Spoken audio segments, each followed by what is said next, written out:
I have a small confession to tell you about a small childhood story when I was young.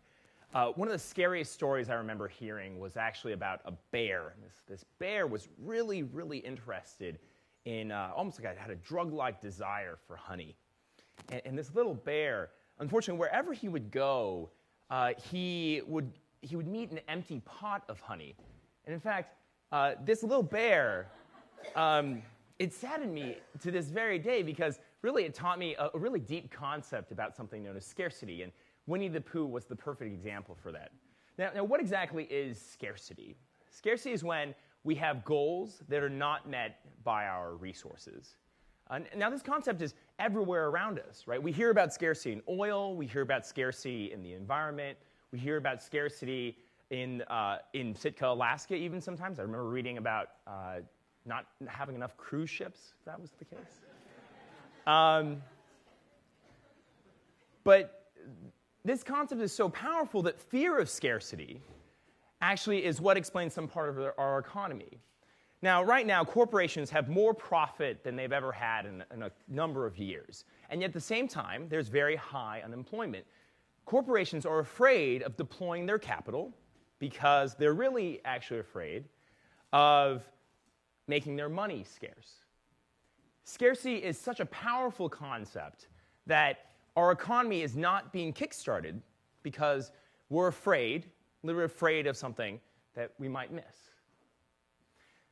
But what if I were to tell you that scarcity actually is not something that should be lamented, but in fact, scarcity should be something that you should embrace? That in fact, when you miss something, that something is something that will make you more creative. And in fact, not only make you more creative, but perhaps make you more innovative and make you even rethink the rules. So let's go and start at the beginning. And with me, all beginnings begin with tiger mothers. Now, I had no idea how my family ended up in Colorado, out of all places. What I did know, though, was that my parents grew up in the Chinese Cultural Revolution, and yet somehow my parents believed that it still had never really ended. In a really interesting way, scarcity is, again, based on when goals don't meet your resources. In this case, there were limited resources. In this particular picture, that's me and my sister at the Grand Canyon. My parents were very frugal with their money. So usually, most of the time, my wardrobe was cobbled together in a number of different ways. In this particular picture, you can notice the fanny pack combined with the stylish Colorado Rockies cap and whatever the new pants of the day were. I was a hipster before they even defined what hipster was. And this subjected me to a lot of ridicule when I was younger. Additionally, though, my mother was a quintessential tiger mother. She also had unreachable goals. In one particular instance, she believed that I could be a great concert violinist. She believed that I should practice an hour every single day of violin. And if I didn't, I probably couldn't have any food. So no food for you. Now, the combination of these two things occurred in cleaning. My mother believed that every single day at 1 p.m., it was very important for me to go ahead and wash the dishes, vacuum the floor, sweep the house, water the plants, and mow the lawn if applicable. She personally believed that this was the best way to keep a clean house. In a way, my mother really actually didn't want what she saw in front of herself, but what she wanted was, well, she wanted Snow White.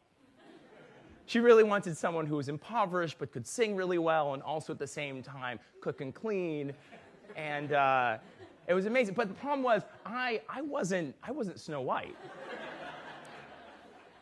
Much to the disdain of my mother. And really, I was actually not a very good tiger cub at all. When it came down to ridicule, you'd expect me to have turned out to be a very meek individual. But in fact, I wasn't meek at all. I ran for freshman class president. And when I ran for freshman class president, I used such rhyming slogans as, "Vote for me, Andrew Lee," or "Andrew Lee, no MSG."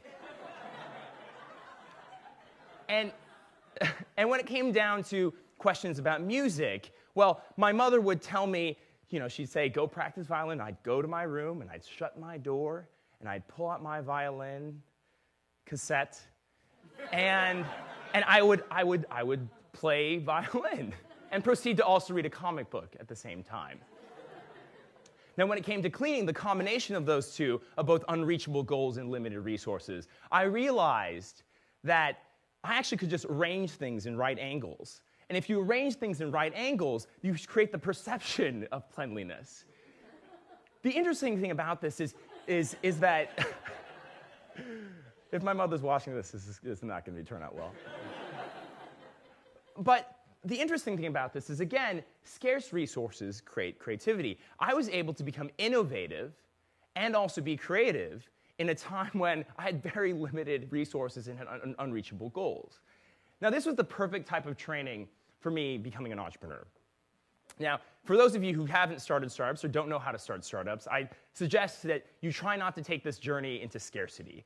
Starting a startup is really difficult. It's one of those things where everybody has skepticism. Everybody thinks that after they meet you, that somehow their world has become 2 times more oilier. And in addition to that, they also believe that you have to do the tough work and the tedious work. You have to create a product, and you have to also clean the bathroom at the same time. Now, for a lot of people out there, a startup may be glamorous like the social network, but it's actually far from it. You can give up, and then your fate is assured. But if you keep on trying, well, your fate still isn't even assured either way. My startup at JamLegend was a very similar circumstance to this. Now, JamLegend was trying to take the phenomenon of Guitar Hero and put it online. Now, Guitar Hero, for those of you who don't know about it, was an attempt we could say in the late 2000s, when groups of people on Friday nights would all get together and try to become their favorite band, Motley Crue, Nirvana, or Coldplay, all with the help of badly sung karaoke and plastic toys. We took this billion-dollar phenomenon and we put it online. And JamLegend was supposed to be able to go ahead and allow you to play any song that you could ever want, because you have access to that online when you didn't have access to that offline. Now, we just raised a small amount of capital, and we had to deal with a very difficult problem. The problem was we could either pay for music licenses, basically paying the labels, or we could use that money to pay our staff. Now, if we didn't have music from the major music labels, then that sort of defeated the whole purpose of JamLegend in the first place. But then if we didn't pay our staff, then we didn't have much of a product. So if scarcity was a storm, we found ourselves right smack dab in the middle of it. So what did we do? We did what anybody in a scarce world does. We became more creative. So what we did was created a system that allowed artists to go and upload their music. That music then would get distributed to all of the users out there. And as more users found out that there was more music, they could then play more, and more artists then would upload more music, very similar to a network YouTube model. We also created a system that if you own the song, you could then play the song. In a way, we were able to go and sidestep the problem of having scarce resources, either choosing to pay for music or choosing to pay for our product and our staff. Instead, we didn't even think about that. We thought of a new, innovative way. Now, we're not the only people who think about this. At Stanford University, there's a really interesting experiment that Dr. Tina Seelig does at the business school. She asks everybody in her student groups, she gives them $5 and 2 hours. And she tells them, make as much money as you possibly can. Now, how many of you think that you would either go buy a lottery ticket or go straight to the nearest casino? Come on, somebody, right? Okay, for all of you who are raising your hand, which is none of you, you're wrong. Out of the students who did do that, they didn't make any money. And in fact, the students who did make money, the interesting thing is responding to the scarce resource of both time and money. The first people who made money were they made a system to go ahead and do restaurant reservations. They actually booked reservations beforehand, and they would approach people who were waiting for a restaurant reservation and say, hey, pay us a small bit of money, and we'll go ahead and let you skip in line. They would then take that same reservation, that's the old reservation, and they would then resell that 30 minutes later. The one student group that made the most money, though, was the group that actually didn't even think about money at all. What they did was they actually sold their speaking time. They went up to companies all across the Bay Area and said, hey, there's a captive audience of business school students, and if you want to hire them, why don't you pay us some money? And in a really interesting way, this type of creativity, where you don't even think about the money scarcity, or you don't even think about the resource that you don't have, is something that's mirrored amongst many startups in the Bay Area. Take, for example, my friends who work at Airbnb. So Airbnb, if you don't know about it, is a marketplace that can allow you to go ahead and book a couch or a castle. It's essentially, if you don't want to pay for a hotel, there are many alternatives instead of a hotel when you travel somewhere.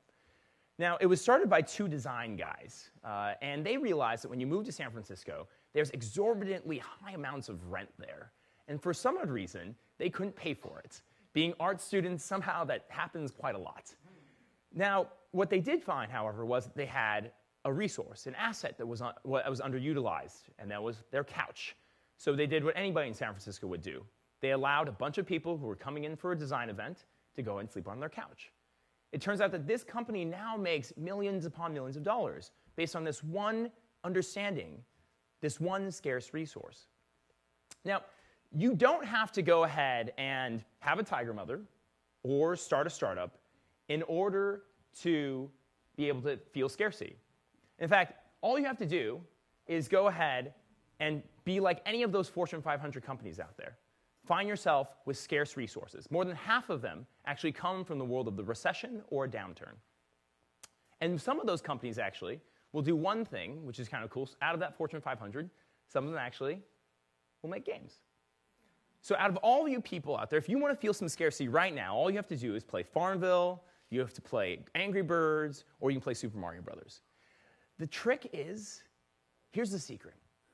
Game designers realize that we're masters of scarcity.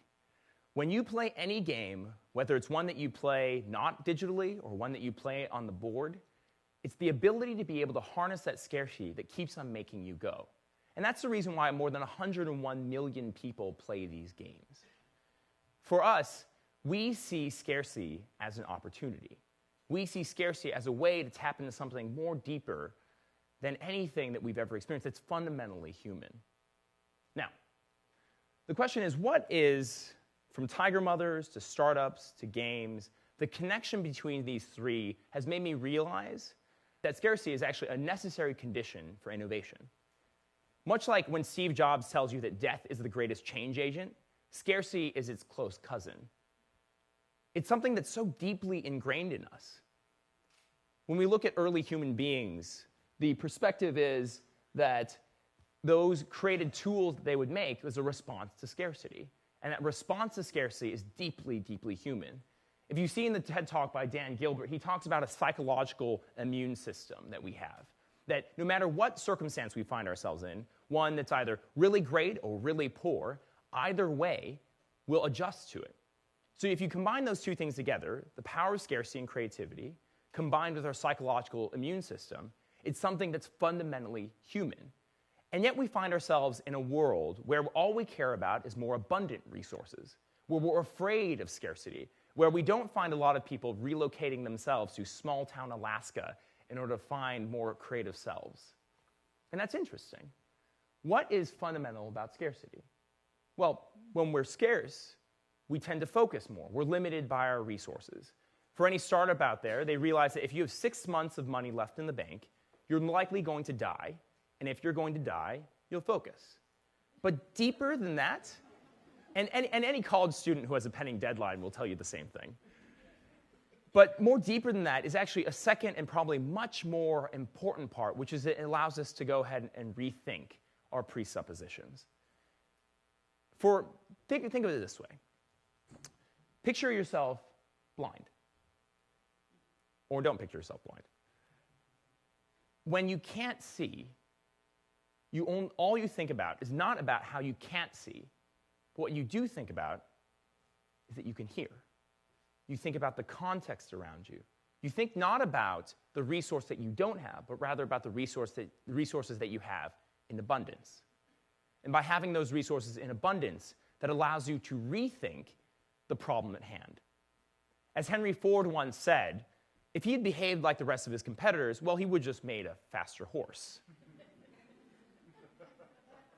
And as Neo from The Matrix once said, the truth is really, there's no spoon.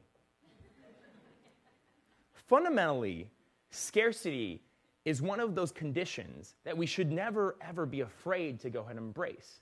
It's one of those things that naturally we should be afraid of, but it's built in to our own deep system, both psychologically and physiologically, that we can deal with it and become more creative from it. So I can't think of anything more human than realizing that A, for every individual in this crowd right now, think of how you can put artificial scarcity in your life. How you can either increase and create unreachable goals, or how you can limit resources. Or if you're a tiger mother, do both. Because by doing both, or by doing one or the other, you can create a great amount of creativity. It's not a condition, again, that we should lament. It's one that we should cherish. And that's the reason why scarcity is one I think that's utterly human. When we're missing something, it's good for you. Thank you very much.